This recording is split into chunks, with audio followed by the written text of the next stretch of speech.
கர்த்தருடைய பரிசுத்த நாமம் மகிமைப்படுவதாக. இந்த ஸ்தோத்திர கூட்டத்திலையும் இந்த ஆறுதல் கூட்டத்திலையும் அன்பு சகோதரி ஏஞ்சல் அவர்களை குறித்து ஒரு சில வார்த்தைகளை சொல்ல கடமைப்பட்டிருக்கிறேன்.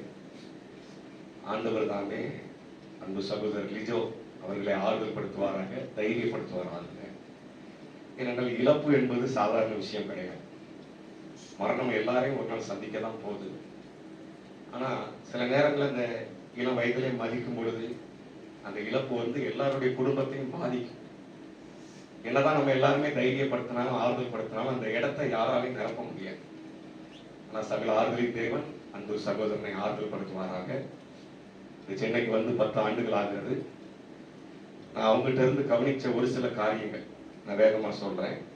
சகோதரி அன்பு சகோதரர் லிஜோவுக்கு நல்ல துணையாக இருந்து அவர்களுக்கு நல்ல உறுதுணையாக ஊழியத்தில் இருந்தாங்க. அவங்ககிட்ட இருந்து நான் கண்டுகொண்ட காரியம், கர்த்தருக்கு முதலிடம் கொடுக்கிறவங்க, ஆண்டவருக்கு முதலிடம் கொடுக்கிற நல்ல ஒரு பிள்ளை, நல்ல ஒரு மகள், தெய்வ பயம் உள்ள ஒரு பிள்ளை, எப்ப பார்த்தாலும் ஆண்டவருக்கு ரொம்ப முக்கியத்துவம் கொடுக்கக்கூடிய ஒரு நல்ல மகள். ரெண்டாவது, அவளுடைய வாழ்க்கையிலிருந்து, அந்த மகளுடைய வாழ்க்கையிலிருந்து நான் கற்றுக்கொள்ளக்கூடிய ஒரு காரியம், நான் அடிக்கடி இந்த இடத்துல வாக்கிங் போவேன். நானும் என் மனைவியும் சில நேரத்தில் உட்கார்ந்துருப்போம். நல்ல ஜெபம் பண்ணுவோம். நம்ம ஜெபம் பண்ற சத்தம் வெளியே வரைக்கும் கேட்கும். நல்ல ஜெபிக்கிற ஒரு மகள், தெய்வ சமூகத்தில் அமர்ந்து ஜெபிக்கிற ஒரு மகள். இன்னும் நல்லா சொல்ல போனோம்னா குடும்பத்துல நல்ல ஒரு முன்மாதிரியாகவும் சாட்சியாக. எத்தனையோ குடும்பங்கள்ல பாத்தீங்கன்னா சாட்சி இருக்காது. கணவன் மனைவிக்குள்ள பலவிதமான பிரச்சனைகள், பலவிதமான காரியங்கள், நிறைய குடும்பங்கள்ல சாட்சி இருக்காது. ஆனா அந்த மகளுடைய வாழ்க்கையில நிறைய சாட்சிகள். அடுத்தது பாத்தீங்கன்னா எல்லாரோடும் நன்றாக பழகக்கூடிய ஒரு மகள். யார் போனாலும் வந்தாலும் நல்லா நல்லா விசாரிக்கிற, இந்த பகுதியை கிராஸ் பண்ணும்போது எல்லாத்தையுமே சாப்பிட்டீங்களா, எங்க போயிட்டு வரீங்க, நல்லா இருக்கீங்களா, பிள்ளை நல்லா இருக்காளா, நல்லா எல்லாரையும் விசாரிக்கக்கூடிய ஒரு மகள். இன்னைக்கு இந்த உலகத்துல எல்லாரும் விசாரிக்க மாட்டாங்க. ஆனா அந்த மகள் அப்படி அல்ல. எல்லாத்தையுமே, அது கிறிஸ்தவர்கள் அப்படியெல்லாம் கிடையாது, எல்லா மக்களையும் எல்லாரையும் நேசிக்கக்கூடிய ஒரு நல்ல மகள், எல்லாரையும் விசாரிக்கக்கூடிய ஒரு நல்ல மகள், எல்லாரோடு நல்ல பழகக்கூடிய ஒரு மகள். அந்த மகளுடைய வாழ்க்கையில் கொடுத்த பொறுப்பை, ஒருவேளை அன்பு சகோதரர் லிஜோ அவர்கள் ஊழியத்தின் பாதையில் என்ன பொறுப்பு கொடுத்தாலும் அதை அவ்வளவு நேர்த்தியாக கச்சிதமாக செய்யக்கூடிய நல்ல ஒரு மகள், நல்ல உண்மையான ஒரு மகள். அந்த மகள் இழந்து இருக்கிறோம்.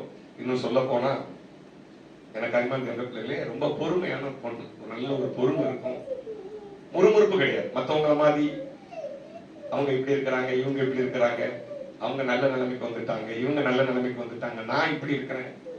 அவங்க பேசுகிற வார்த்தைகளை நான் பார்த்ததுல சொல்றேன், அவங்களோடு நான் பழகினதுல சொல்றேன், எந்த ஒரு முறுமுறுப்புமே இருக்க. எனக்கு அது இல்லை இது இல்லை, எனக்கு ஆண்டவர் எல்லாம் கொடுத்திருக்காங்க. ஆண்டவர் இந்த சூழ்நிலையில சகோதரர் சொன்னது போல அன்ரிசர்வ் கம்பார்ட்மெண்ட்லயும் அந்த மகள் போக கர்த்தர் திருவை செய்திருக்கிறார். ஏசி கம்பார்ட்மெண்ட்லயும் போக கர்த்தர் திருவை செய்ய, எல்லாத்தையுமே மனரம்யமாக ஏற்றுக்கொள்ளக்கூடிய ஒரு நல்ல ஒரு மகள். அந்த மகளுடைய இழப்பு ஒருவேளை அவருடைய அன்பு கணவருக்கு ரொம்ப வேதனையாக இருக்கும்.